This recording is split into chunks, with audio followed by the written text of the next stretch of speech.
dando continuidade, né, àquela nossa visão geral ali de cada uma das áreas da engenharia de software. A gente já viu o que é engenharia de software, a missão, mais ou menos, quais são suas áreas. A gente já viu a parte de engenharia de requisitos, vimos a parte de análise de projeto de software. Agora a gente vai entrar numa das áreas, que é a área da construção de software, que é a área em que se trata, propriamente dito, da construção, da materialização do software, certo? Então, aí a gente vai passar por alguns aspectos que são importantes vocês conhecerem de cada uma das partes aí direcionadas à construção do software, tá? Bora lá. Deixa eu iniciar aqui minha apresentação. Tá dando para vocês verem direitinho? Deixa eu iniciar aqui o computador. Antes da gente começar, eu queria saber assim, se alguém está com alguma dúvida, precisa de alguma ajuda, está dando ali para entender direitinho, fazer os exercícios, né? Se não esqueçam, né, que a gente tem aqueles horários disponíveis, né, para fazer acompanhamento, e utilizem, certo? Se precisarem de qualquer ajuda, tiver alguma coisa que a gente possa elaborar melhor, tá? Não esqueçam. Tá joia? Então, bora lá conversar um pouquinho sobre construção de software.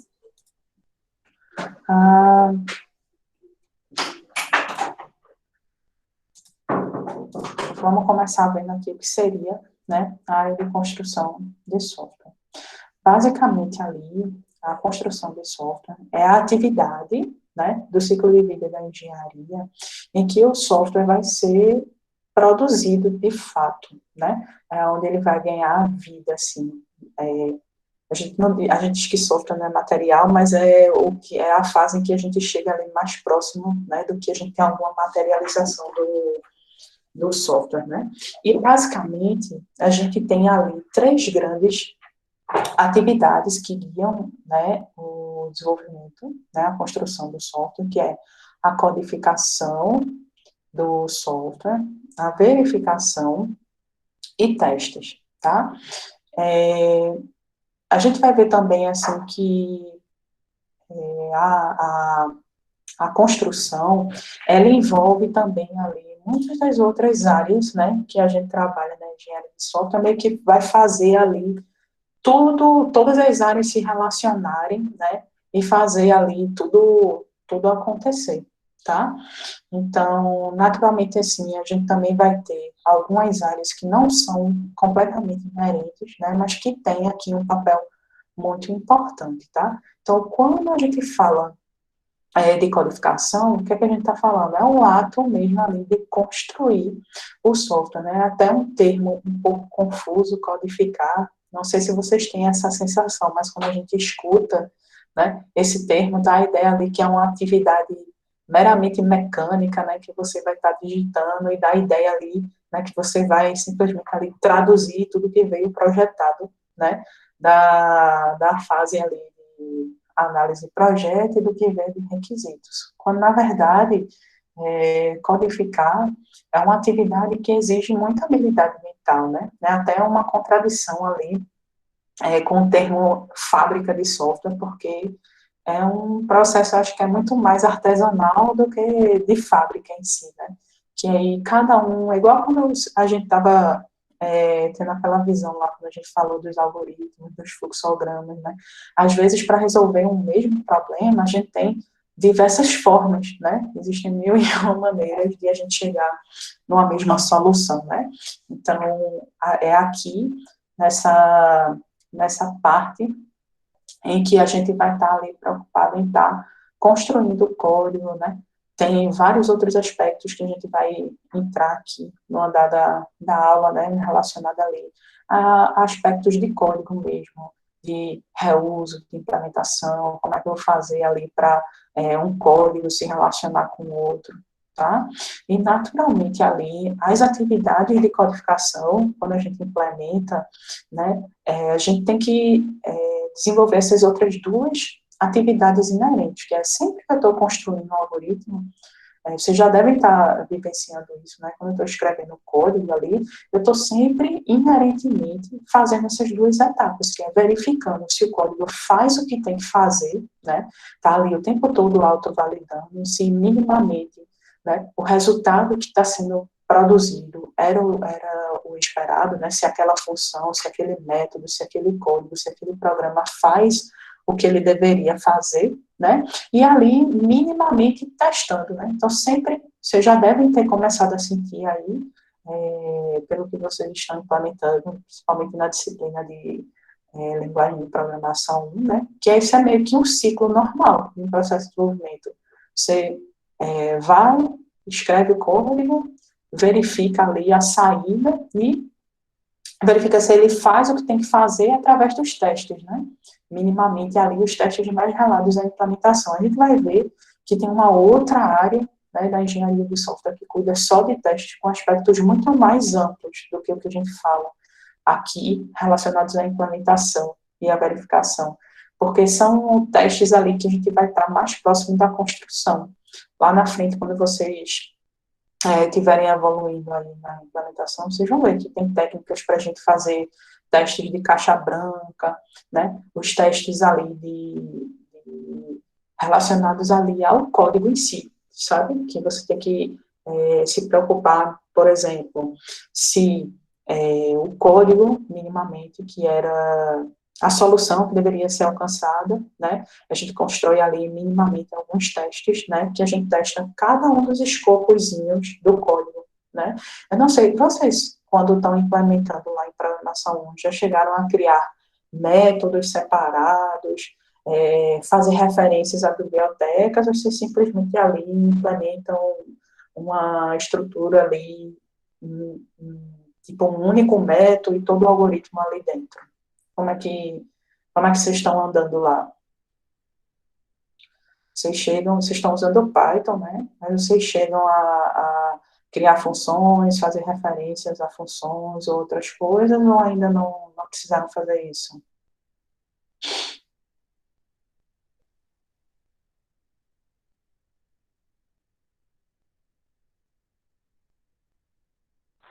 Eu não entendi a pergunta, professora. Como assim? Eu consigo mover vocês de novo. Se cortou enquanto a senhora estava falando para mim. Voltaram aqui, resolve.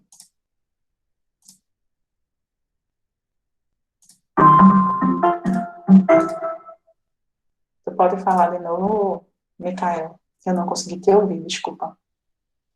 O meu fone não está Não, colaborando. a minha pergunta eu não consegui escutar a senhora. Poderia repetir a pergunta? Não consegui te ouvir direito, tá meio que cortando. Tu podia repetir? É justamente que eu não estou escutando a senhora. Eu não escutei a pergunta da senhora, porque está cortando para mim. Tá cortando, né? Deixa eu ver se melhora. Mas Aí vocês poderia repetir. posso repetir sim. Era para eu poder fazer uma analogia melhor com vocês aqui, como é que está sendo a experiência em programação. Quando vocês estão construindo o código, né? Naturalmente, vocês estão construindo várias funções diferentes, uma função chama a outra, estão usando APIs externas, ou está tudo ali dentro de um único método mesmo? Como é que vocês estão fazendo para desenvolver em programação 1?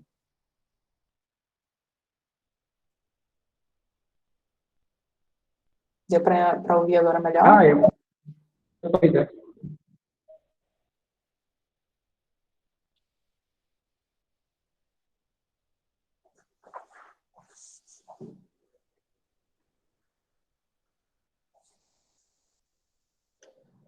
Bom, basicamente lá vocês, acredito que já devem estar usando funções e essas coisas, né? E naturalmente ali vocês já conseguem sentir ali mais próximo de vocês o que seria a realização dessa área da engenharia de software no dia a dia, né? Vocês estão ali, né, passando por essas etapas, tá?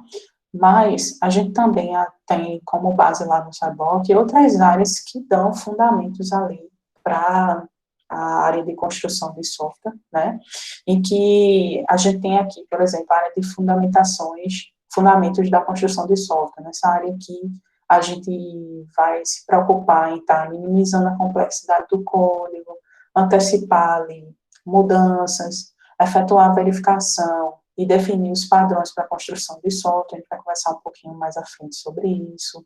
Na parte de gerenciamento da construção, é aqui que vai estar preocupado em fazer o planejamento e a validação da construção do software, né? E diz aqui também qual é o modelo de construção que a gente vai usar, né? Qual é o método. A gente vai estudar em outras aulas, né? Mas existem estratégias para você conduzir a construção do software, né? Você pode desenvolver no modo cascata, utilizando XP, utilizando Scrum, tá? Que são estratégias para passar por todo o ciclo de desenvolvimento do software, né? A gente também aqui tem relacionado as construções, considerações práticas na construção, né? Aqui, como é que eu vou, qual a linguagem que eu vou usar, como é que eu vou codificar, como é que eu vou construir, como é que de fato ali eu vou implementar, conseguir reaproveitar código, tá? Como é que eu vou integrar, preciso ou não integrar, como é que eu vou fazer com artefatos de códigos que já existem, seja que já foi desenvolvido ali pela empresa em que a gente está trabalhando, ou porque a gente vai utilizar algum software de terceiro, ou algum hardware de terceiro, que exija ali que a gente tenha esse tipo de preocupação, tá?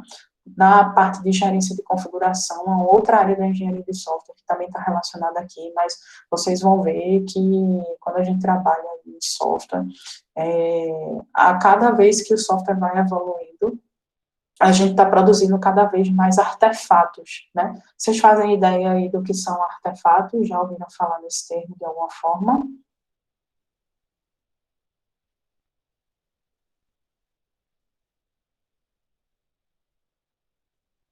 Alguém arrisca? Não?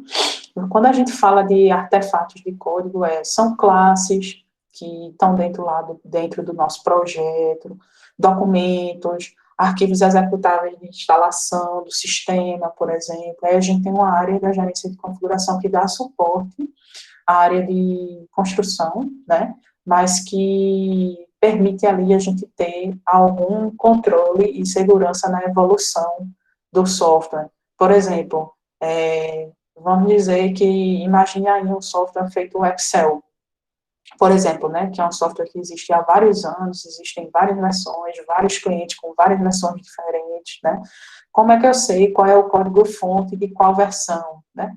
Como é que eu sei se é para corrigir um bug na versão XYZ, qual é o conjunto de código que eu vou usar, o conjunto de documentação, tá? A gerência de configuração ajuda a gente aí nesses aspectos, tá? É a área aqui que a gente também vai estar muito preocupada com métodos e ferramentas, né? Todo o processo de construção do software está apoiado em ferramentas, né? E métodos, né?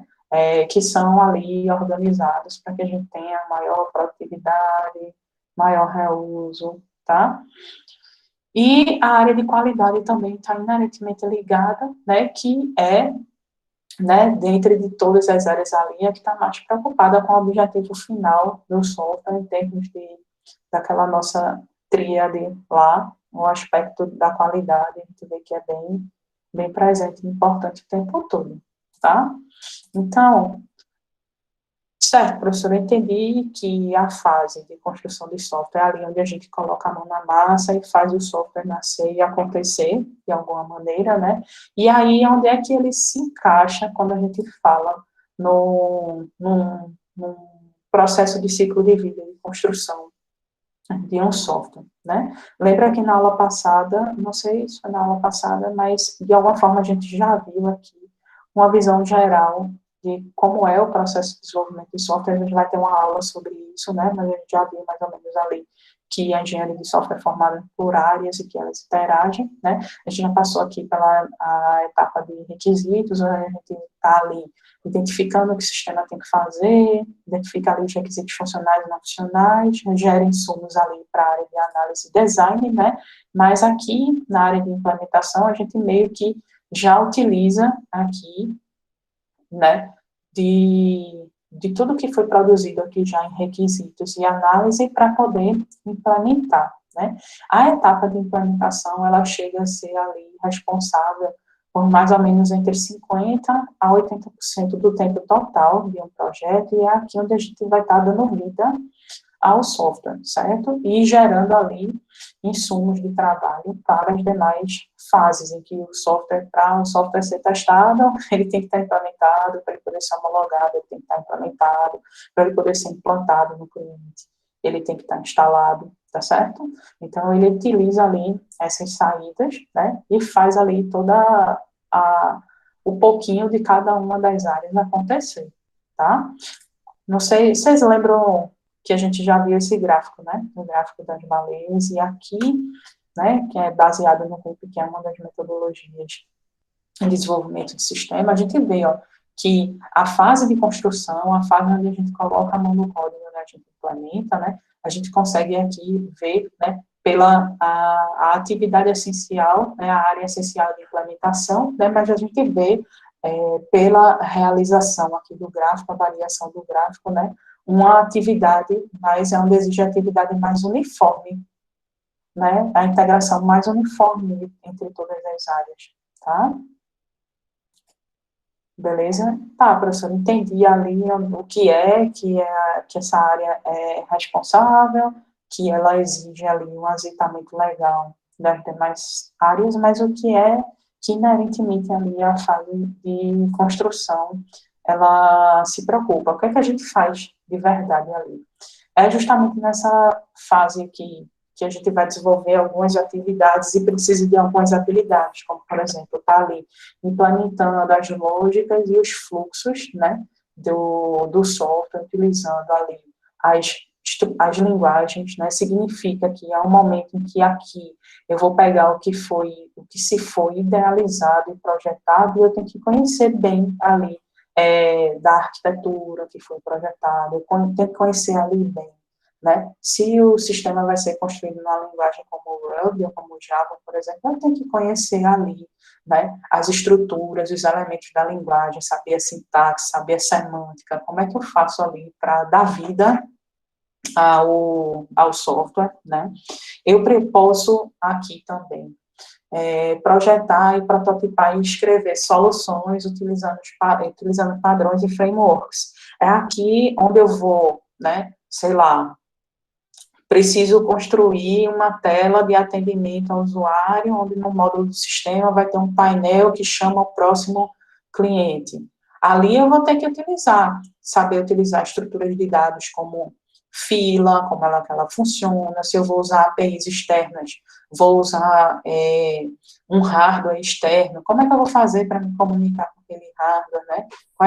Como é que eu me integro? Então, ali é um momento que eu tenho que fazer tudo isso funcionar, né?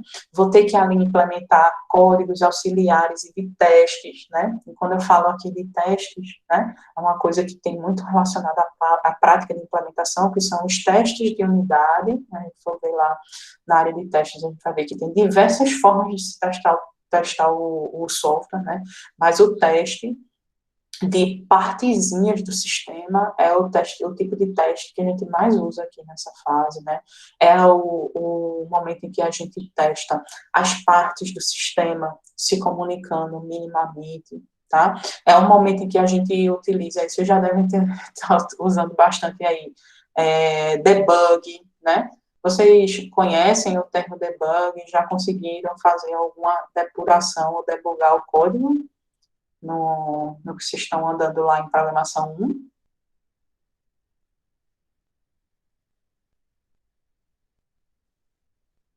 ou vai só ali avaliando o resultado da execução e pronto, vocês chegam a debugar e avaliar?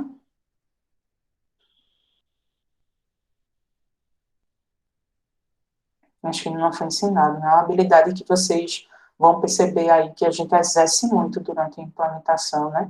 O debugar é justamente quando eu coloco pontos de inspeção dentro do código-fonte e a ferramenta que eu uso para desenvolver vai me dar a habilidade de ali, ó, quando chegar nesse trecho de execução do meu algoritmo naquela linguagem, ele vai parar, eu vou conseguir ver qual é o valor que está naquela variável, vou conseguir ali debugar passo a passo como é que o algoritmo está sendo executado, os valores que estão sendo colocados nas variáveis, tá?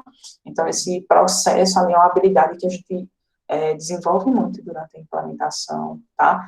E aí a gente vai poder estar o tempo todo, vai ter que estar o tempo todo ali revisando, modificando o código, polindo o código, em alguns momentos ali a gente vai ter que estar preocupado com a performance, né? Vai utilizar bastante um termo, não sei se vocês já ouviram falar, que é refactor. Vocês já devem ter feito, mas não têm noção do que é, né? Que é a gente está sempre ali modificando. Ainda não cheguei, no caso, ele abre um parênteses. Depende da ferramenta, sabe, Jorge? Tem ferramentas ali, quando você bota o mouse em cima, ele te mostra os valores. Tem ferramenta que tem uma seção assim do lado, como se fosse uma aba, e a gente consegue ver os valores de todas as variáveis que estão sendo utilizadas ali naquele momento, sabe? Ela dá ali uma visão dinâmica de como o código está sendo executado passo a passo para a gente identificar onde está erro, né, ou alguma inconsistência, ou um comportamento inesperado que a gente não atentou, algum fluxo, né, que poderia, não deveria estar acontecendo, está acontecendo, ou vice-versa, tá? Vocês já ouviram falar no termo de refactor? Em algum momento, refatorar o código. Já ouviram falar? Não. É um termo que vocês vão escutar bastante aqui, principalmente quando estiver implementando, o que significa, a gente vem construir uma solução numa primeira iteração, né, e aí a gente desenvolveu um código daquela forma. E aí podem aparecer funcionalidades futuras ou alguma necessidade de alteração e que a gente tem que modificar aquele código. Aí é isso que a gente chama de refatorar, seja para deixar ele mais legível, seja para atender algum padrão que a gente deveria ter atendido ou não. Não sei se vocês já estão tendo contato com esse tipo de coisa, né? De, quando eu vou escrever em Python, qual é a convenção de se escrever código em Python, por exemplo, né? Como é que se declara a variável, como é que se coloca nome de variável, pode usar maiúsculo, pode usar minúsculo, pode usar underline ou não para separar as variáveis, né? Então, quando a gente implementa, vocês vão ver, né, que a gente sempre tenta ali seguir as referências e os padrões que existem, tanto da linguagem quanto das comunidades que existem, né, e aí a gente sempre usa dessa estratégia de refactoring para estar aplicando essas coisas, né, reaproveitar um código que existe, mas não se encaixa mais naquele cenário e tal. Então, a gente sempre está fazendo essas atividades de refatorar o código, né? Isso é uma atividade, assim, que é inerentemente muito importante no processo de desenvolvimento. Tem áreas da parte da implementação que tratam somente disso. Tem até, vocês vão achar, dá para ver direitinho a capa, vocês vão achar até livros e técnicas e estratégias que existem só para fazer isso. Só para poder ali compartilhar experiências de como fazer isso de maneira legal no código, né? É uma área bem interessante. Depois vocês puderem dar uma olhada também, tá? A gente vai estar ali também, sempre que está tendo que integrar, né, códigos de terceiros, né, consultar e analisar documentações, referências, APIs, pode também aqui fazer atividades de engenharia reversa. Vocês já ouviram falar nesse termo de engenharia reversa?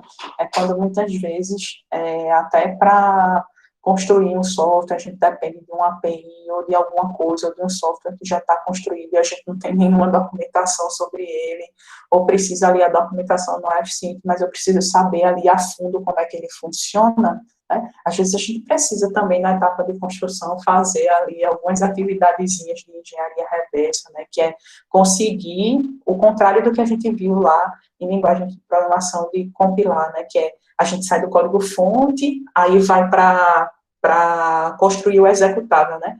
Aqui a gente, no processo de engenharia reversa, pode precisar do contrário. Eu já tenho o executável, mas não tenho o código-fonte, né? Aí existem algumas ferramentas e técnicas que ajudam a gente a tentar fazer o contrário, sabe? Sair do código-fonte, sair do código executável e chegar no código-fonte, tá?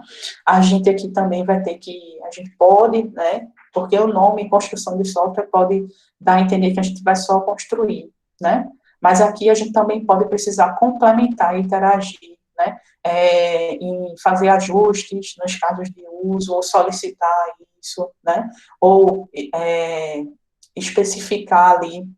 A gente pode solicitar que se especifique melhor um caso de uso, ou solicitar ali alguns casos de uso remanescentes que precisaram aí serem evoluídos para atender alguma necessidade, tá? A gente pode precisar aqui também complementar o que foi feito em análise de projeto, sei lá, naquele momento que se estava fazendo o projeto, um caso de uso ali, XYZ não foi considerado importante, né, para aquele momento, mas aí, quando a gente chegou aqui, a gente verificou que não é um caso de uso crítico e precisa de projeto, então aqui a gente pode também usar do tempo para especificar essa parte que não foi especificada, ou solicitar a equipe competente para fazer esses ajustes de análise de projeto. A gente pode ter aqui que evoluir, complementar o projeto de banco de dados, já tinha ali toda a modelagem do banco de dados, mas o banco de dados em si não está construído. Aqui a gente pode precisar fazer atividades em que a gente precise construir as tabelas, os relacionamentos entre eles, tá? Aqui também a gente pode ter que gerar releases. Vocês já ouviram falar no termo release de software?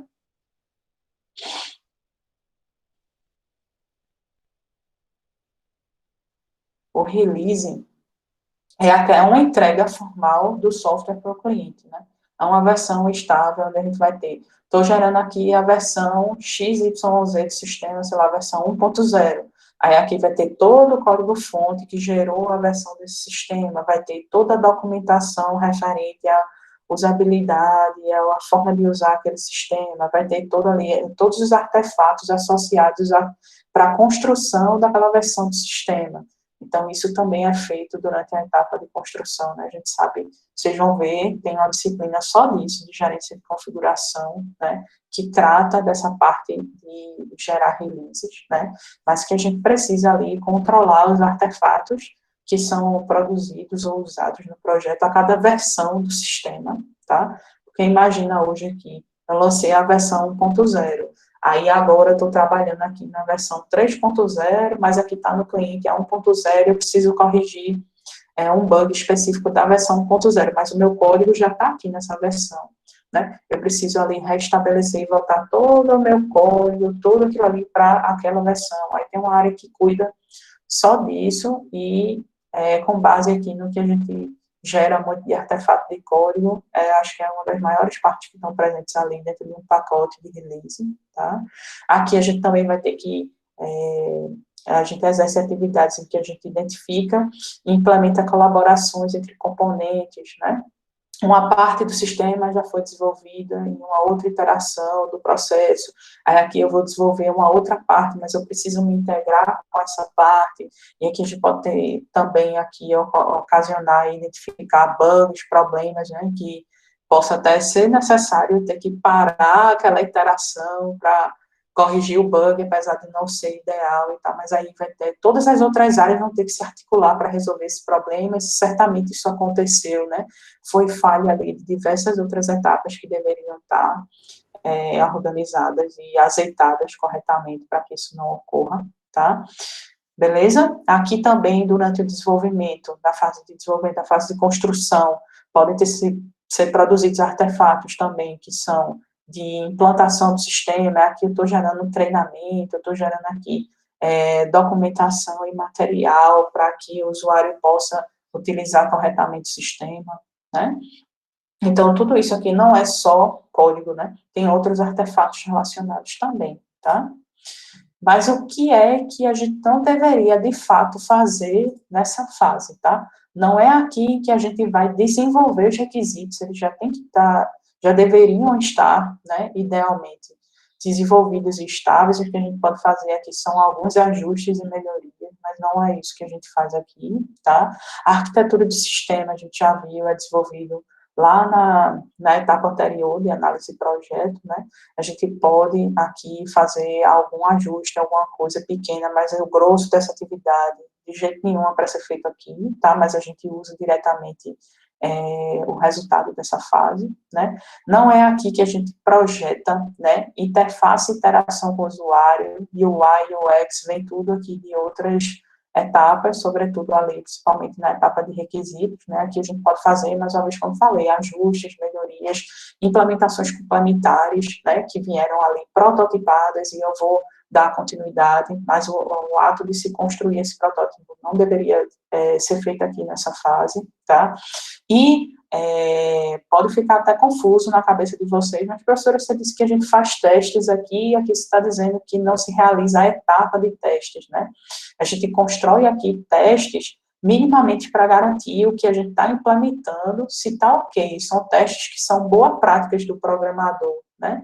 Independente de qualquer projeto que ele esteja trabalhando, né? A gente tem que ter ali, desenvolver, né, a habilidade de testar para garantir minimamente que o que eu estou fazendo, né, deveria estar fazendo. Quando eu falo aqui de etapa de testes, é a outra área da engenharia de software que a gente vai estudar, né, em que está mais preocupado ali em só descer a lenha no código, em termos de performance, de várias outras coisas, para verificar ali se todas as partes funcionam de acordo com o que deveria. É aqui que eu vou simular, por exemplo, 1 milhão de usuários acessando o sistema para verificar se vai afetar a performance. Não é esse tipo de teste, eu não faço aqui durante a implementação. É um teste que eu faço ali na etapa de testes do sistema, certo? Deu para perceber aí a diferença, tá? Testes tem que estar presente sempre, né? Só que aí o foco do processo de testes na área de desenvolvimento, aqui nessa fase de construção, é diferente do que se dá na etapa de testes, né, específicos do sistema, tá? Tá, professora, e por que é importante? Pode parecer até óbvio, né? É claro que ali é que vai produzir, né, a saída do sistema, né? Mas às vezes a gente vai perceber que ela é a única descrição que a gente tem do software, na maioria dos casos, né? Acontece ali de eu ter um projeto em que ele foi completamente construído sem fazer análise direito, sem fazer projeto direito, e o pessoal puxa isso para cá, na fase de construção, e isso não deveria acontecer, mas a gente vê em muitos casos que isso acontece e acaba gerando ali um monte de distorções na nossa tríade, né, de tempo, custo e qualidade, tá? A gente também aqui, mesmo que sejam feitas as outras etapas, né, a gente tem aqui pontos que são críticos em relação a isso, que é, por exemplo, vocês já ouviram falar num termo chamado erosão, quando a gente fala de código? Alguém já ouviu falar? Não sei se vocês já passaram por essa experiência também. Quando a gente fala de erosão, é o estado em que a gente tem uma documentação para o sistema, né? Porque o que é que a gente espera, logicamente, né? Que eu projetei, eu tenho os requisitos, eu tenho tudo ali de artefato que eu gerei de documentação, diagrama, o que for, e eu tenho um código implementado, né? Então, o que eu tenho implementado aqui tem que ser o espelho do que foi documentado, do que foi planejado, né? Do que se foi projetado para fazer. E muitas vezes isso aqui não acontece, né? Ou porque se implementa aqui diferente do que está na documentação, porque a documentação precisa de algum ajuste, né? Lembra que eu falei aqui antes, né, que a gente pode, na medida que for implementando ali, identificar que aquele requisito precisa de algum ajuste naquela descrição do passo a passo que o código tem que ser construído, pode precisar de algum ajuste, né? A forma que foi, por exemplo, projetada, não, esse componente chama o outro e tal, na hora que for implementar é diferente daquilo, beleza, isso pode acontecer. Só que aí a gente vai e ajusta a documentação para ficar compatível, né? Quando a gente não tem a compatibilidade entre essas duas coisas, quando a documentação não reflete o código que está implementado, que o código não reflete a documentação, é o que a gente chama de erosão, que é quando tem ali, né, o código não reflete completamente o que foi documentado ou projetado, ou o que foi documentado e projetado não reflete o código. É a defasagem que a gente tem entre código, projeto e requisito, tá? Isso é uma coisa que é bem complicada da gente lidar, é uma coisa cultural, é uma coisa que dá trabalho, tem que ter ferramentas que dê suporte para a gente fazer isso, né? É aí onde entra muitas estratégias de geração e automação, né?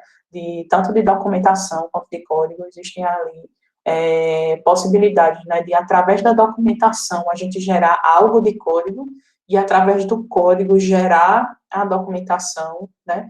É uma estratégia que existe ali de automação para minimizar esse impacto, tá? E às vezes o processo de construção é a única atividade que garantidamente vai ser feita dentro do código, dentro do projeto em si, né? Porque se eu não construo, eu não tenho que entregar, né?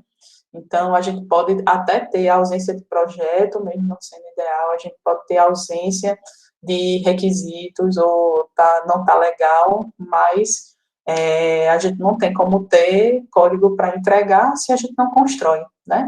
A gente pode ter ali, apesar de não ser ideal, os testes deixados para trás ou não feitos da forma como deveria ser feito, né? Vai ser caótico a construção do software, vai produzir um monte de bug, de defeito, pode não atender, né? Mas por mais caótico que seja, é a única que a gente consegue garantir ali que tem que ser e que vai ser realizada, tá?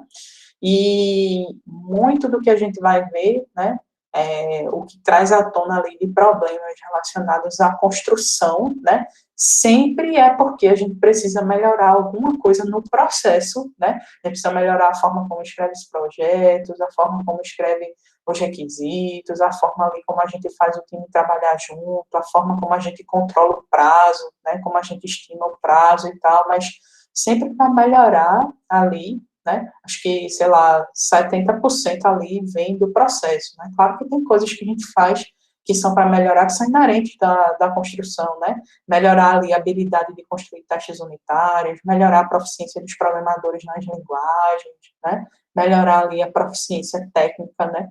Em aspectos, em ferramentas específicas que melhorem a produtividade e tal, mas isso é a parte bem menor. Geralmente ali a parte bem maior, que gera mais problemas ali, é oportunidades de melhoria no processo como um todo, de se desenvolver software, né? Tranquilo? Tá, professora, mas como é que a gente faz ali a construção, né? Basicamente, a construção do software, ela tem os três grandes pilares, e a gente vai conversar um pouquinho sobre eles, tá? Quando a gente fala aqui de fundamentos, né? Quais são os fundamentos de construção de software, né?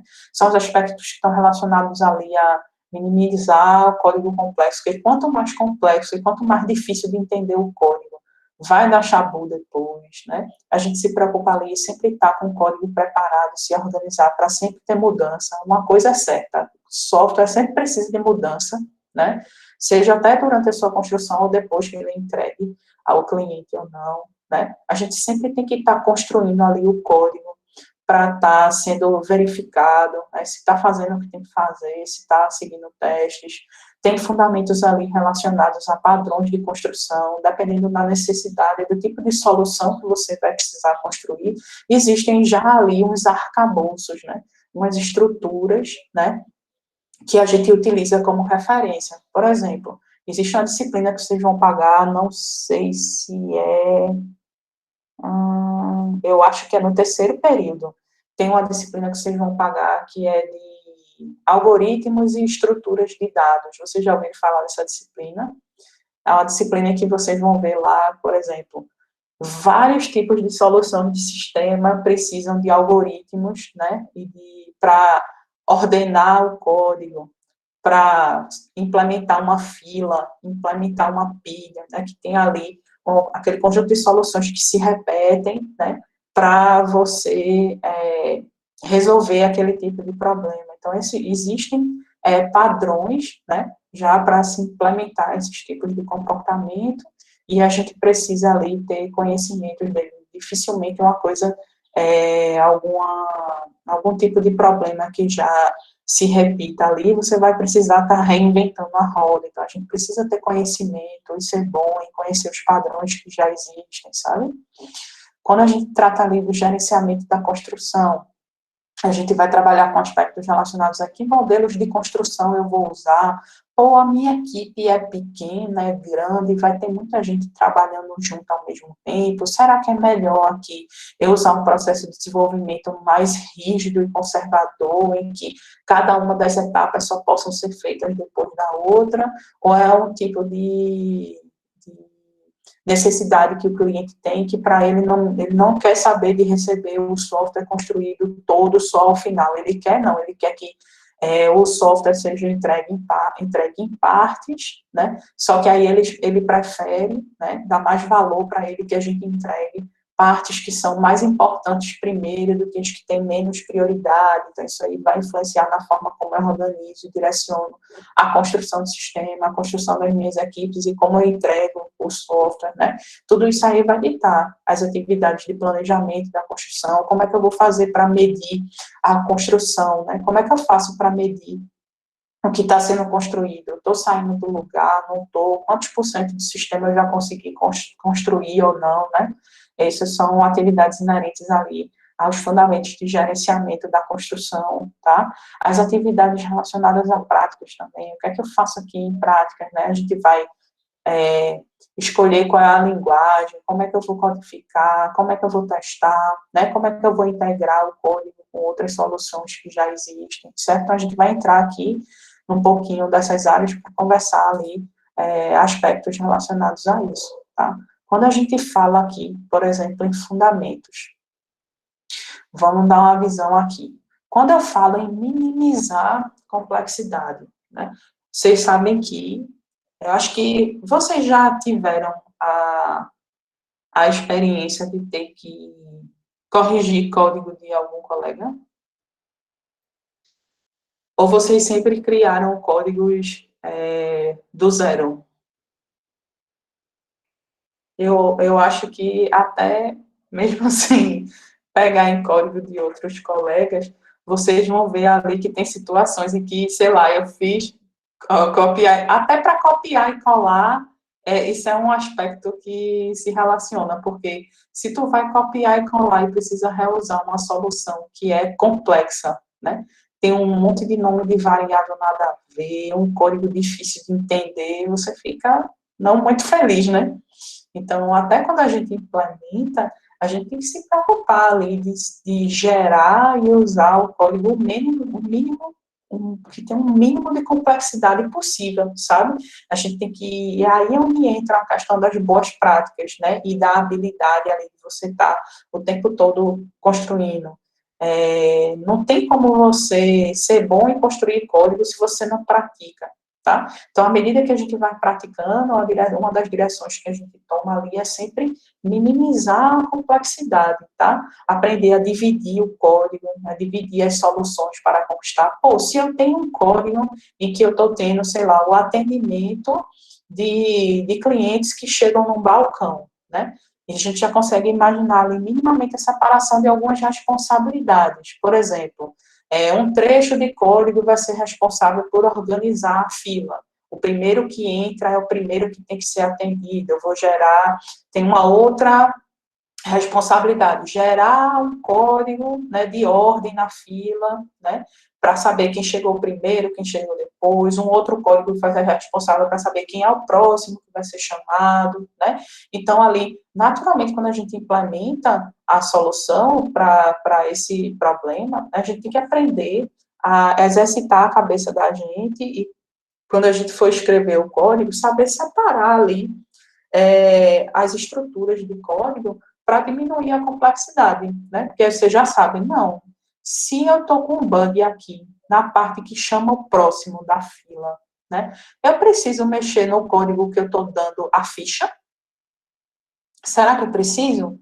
Né? Ou até minimamente para você saber ali, né? Em que trecho do código está, a forma como você escreve e organiza o código, separa as responsabilidades, né? Ajudam ali a gente ter códigos menos complexos e mais fáceis, né, de serem mantidos, né, que sejam desenvolvidos, evoluídos, né, porque a partir do momento que a gente escreve a primeira linha de código, o código vai ali exigir que a gente comece a fazer interpretações baseadas no que a gente já construiu, certo? Então, é um aspecto que a gente sempre tem que buscar e sempre fazer esse exercício de minimizar a complexidade, existem estratégias e padrões e técnicas, e aí a gente vai estar sempre, tem que estar sempre ali trabalhando nesses aspectos, tá? Quero ver vocês aí no semestre que vem, por exemplo, tendo que pegar e fazer um ajuste no código que vocês escreveram há 6 meses, um ano atrás. Às vezes a gente fica, meu Deus, fui eu que escrevi isso aqui. Muitas vezes já aconteceram cenários em que, meu Deus, quem foi esse monstro que escreveu aqui? Depois você descobre que foi você mesmo o monstro que escreveu e não lembra mais, né? Mas é por aí, tá? A gente tem que estar sempre preparado ali em termos de código, né? Quando a gente implementa nessa fase aí, está sempre adaptado a mudanças, né? Tem que sempre estar construindo um código que seja flexível. E o que seria um código flexível, né? É aquele código ali que vai estar o máximo possível preparado para aceitar mudanças. Por exemplo, vamos dizer que eu construí um software que trabalha com pagamentos, tá? E aí, não, no primeiro momento, o código só tá, o cliente disse, não, constrói aí só para gerar boleto e receber pagamento via boleto. Eu não vou usar outra estratégia, não. Aí, tu vai, projeta o software, entrega ali a primeira interação para o usuário, tu não se preocupou de separar as responsabilidades, né? O que seria separar a responsabilidade nesse momento? Ó, eu tenho a atividade de emitir uma ordem de pagamento, receber um pagamento, dar baixa no pagamento para liberar o produto, né? Vamos dizer que o cliente disse que ia ter uma única forma de pagamento e tu não preparou o teu código para que na hora que eu mandar pagar, eu possa ter ali várias possibilidades de pagamento. Eu nem separei o código, eu escrevi tudo aqui dentro, né? Aí, quando tu entregava assim, mas agora eu vou precisar, tem Pix, como é que eu faço para dar baixa nos pagamentos via Pix, né?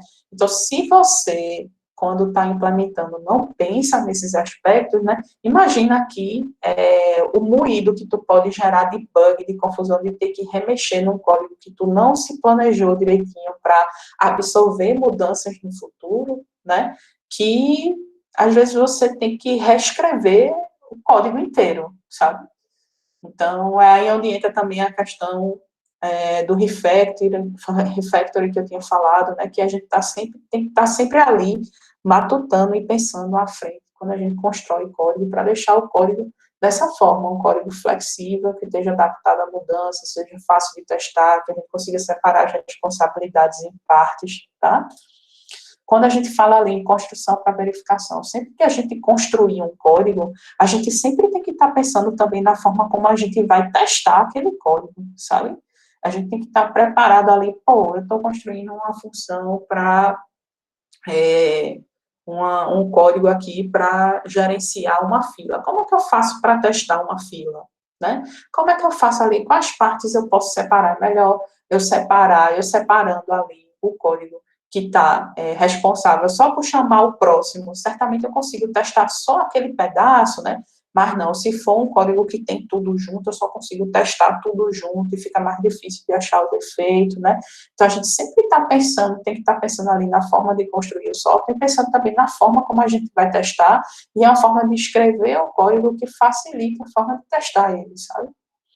A gente também aqui vai estar preocupado com padrões de construção, né? Como eu falei lá, já existem estratégias, ferramentas, técnicas, métodos que são inerentes ali ao processo de construção, que são específicos por exemplo, existem padrões, existem formas e soluções que são específicas para uma linguagem orientada a objeto, não é a mesma forma, por exemplo, a forma de eu construir fila numa linguagem funcional não é o mesmo jeito de eu construir fila, né, em uma linguagem orientada a objeto, por exemplo, apesar deles terem a mesma solução, mas são padrões e técnicas diferentes para especificar, né, a mesma estrutura, né, nas linguagens diferentes. Então, você tem que estar preocupado com os padrões, né, de construção que são inerentes ali àquela linguagem, ferramentas e tipo de problema que você está resolvendo com aquele software, tá? Existem também outros aspectos relacionados ao gerenciamento, que eu falei, né? Acho que eu já citei aqui a questão de os modelos de construção, né? Qual é o modelo de construção que vai ser mais adequado para eu construir o meu software, né? É ou melhor um modelo em que eu entregue o software todo de uma vez, teste tudo de uma vez e acabou de uma vez, ou não tem como ser assim, o cliente quer que eu entregue por partes, né? E eu vá ter que estar preparado ali para estar sempre evoluindo o software a cada entrega, ou não, né? É aqui no pilar do gerenciamento que eu vou me preocupar com o planejamento da construção, né? Qual é o método que eu vou escolher? Qual é a ordem que eu vou executar as etapas, né? Como é que eu faço ali para... eu tenho uma equipe que tem, sei lá, 20 pessoas, né? E como é que eu vou botar todo mundo para trabalhar ao mesmo tempo? Como é que eu vou fazer para dividir as tarefas entre as pessoas? Quem é que tem que começar primeiro? Sei lá, eu vou começar com os 20 ao mesmo tempo, eu não tenho como começar com os 20, vou começar com 5 para depois poder entrar 10, né? Está aqui relacionado àquele aspecto que eu falei, daquele exemplo bem grosseiro da questão do filho, né, que é gerado ali em 9 meses, e não tem como eu colocar uma mãe gerando 3 meses cada uma, né? Então, é aqui nesse ponto que a gente tem que se preocupar com essa questão das alocações das tarefas, é aqui, por exemplo, que vai ter o fundamento para eu ver, não tenho como trabalhar com 15 pessoas ao mesmo tempo agora, eu preciso realmente contratar as 15 agora? Sim ou não? É um aspecto, um elemento que eu tenho. Pô, não, é melhor contratar, não deveria contratar as 15 porque eu estou perdendo tempo, mas é um tipo de tecnologia que a gente trabalha nesse projeto que exige uma mão de obra que precisa estar mais qualificada, conhecer bem da linguagem, conhecer bem dos artefatos, e eu não acho essas pessoas com facilidade no mercado, né? Eu preciso dar um treinamento para eles antes, tal, então tudo isso tem que ser considerado, tá? Como é que eu faço para medir, né, o código? Como é que eu faço para controlar se o projeto está andando, se não está andando, né? Se está andando dentro do esperado, né? É nas atividades de gerenciamento que eu me preocupo com isso, né? E como é, tá, professor, mas o que é que eu meço e o que é que eu acompanho?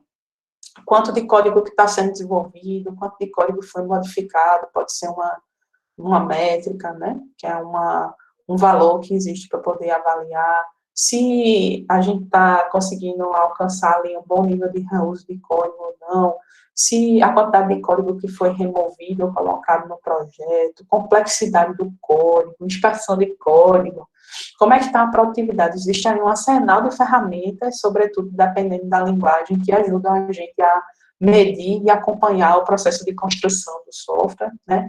E normalmente fica na cabeça, né, da gente, quem é que acompanha, né? Isso aí pode ter o papel do líder técnico que vai estar acompanhando, pode ser a própria equipe que se autogerencia, dependendo da metodologia, e sabe como é que está andando, se está andando bom, se está andando bem ou ruim. O próprio gerente de projeto lá pode ter um conjunto de métricas automatizadas ou não, para saber como é que está, se vai entregar no prazo, se não vai, tá?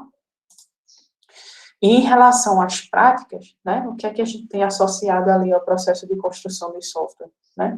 A gente tem ali a questão de ter que se trabalhar no projeto da construção, tá? Quanto tempo eu vou demorar para construir ali? Qual é a relação entre projeto e construção, né? Em relação às linguagens ali de construção, como que eu vou fazer para escolher a minha linguagem de programação? Eu vou escolher uma linguagem de programação, por exemplo, por qual critério? Não, aqui permite ali eu ter uma maior velocidade de desenvolvimento ou não, porque eu tenho uma equipe mais proficiente naquela linguagem de programação, né? Não, foi baseada ali nos requisitos não funcionais, foi imposto pelo cliente ou não. Então, esses são os aspectos relacionados à prática que ajudam a gente a decidir ali as linguagens de construção que vão ser utilizadas para criar o software, né? Em relação à codificação, o que é que a gente tem de prática, né? A gente vai seguir ali um conjunto, como eu já mencionei anteriormente, né? De um conjunto de técnicas, um conjunto de recomendações, convenções que já existem, boas práticas, né? Vai ter que estar preocupado ali se o código que a gente está produzindo é um código de qualidade, né?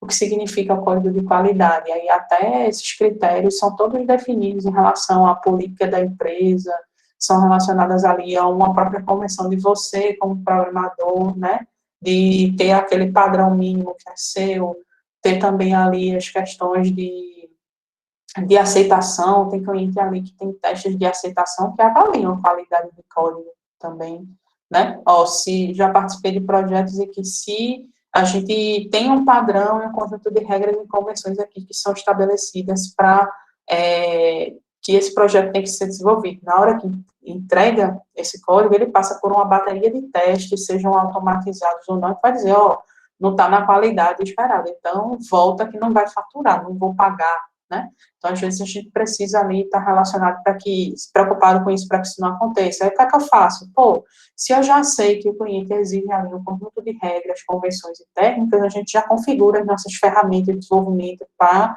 né, estarem ali sempre avisando a gente, né, de que o padrão, se ele está sendo atendido, se não está, tá? A gente tem ferramentas que a gente consegue até configurar, se não está seguindo o padrão, por exemplo, de nomenclatura, a variável não pode começar com letra maiúscula, e aí ele já bota como erro para a gente, e a gente já está atento, né?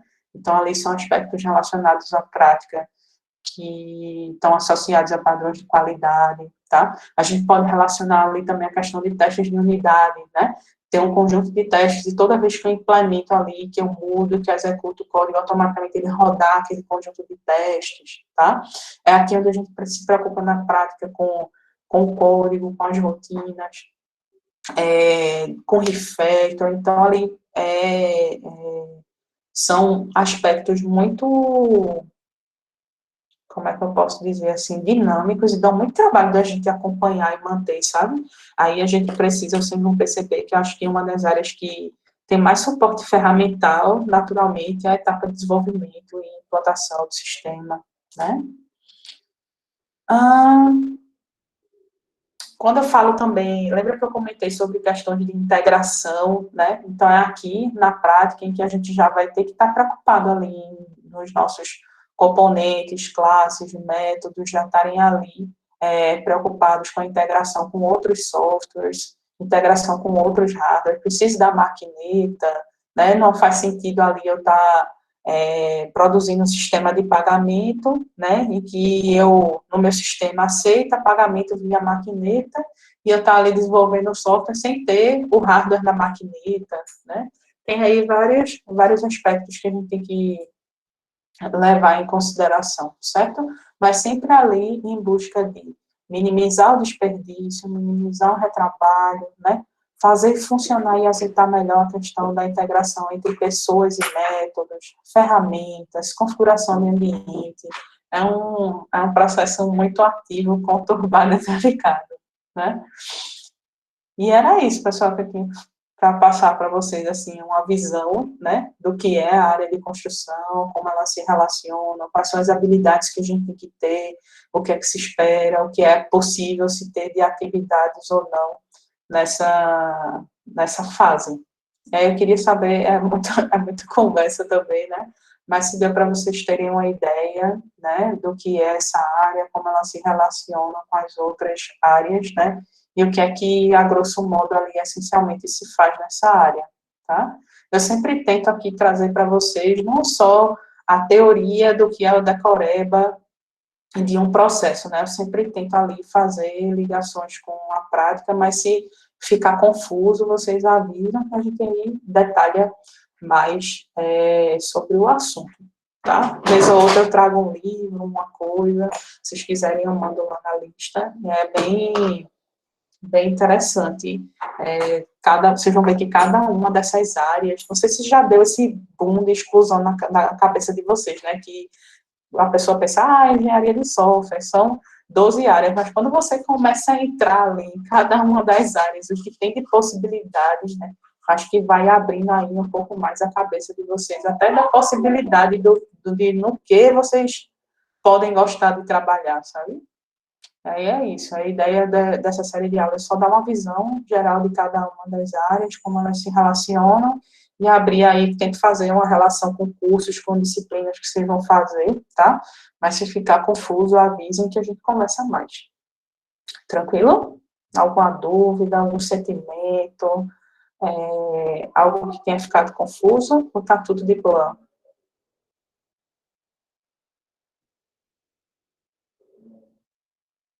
Beleza, pessoal. É muito importante ouvir o feedback de vocês, que a gente vai ajustando com o que for legal, o que for interessante para vocês, tá?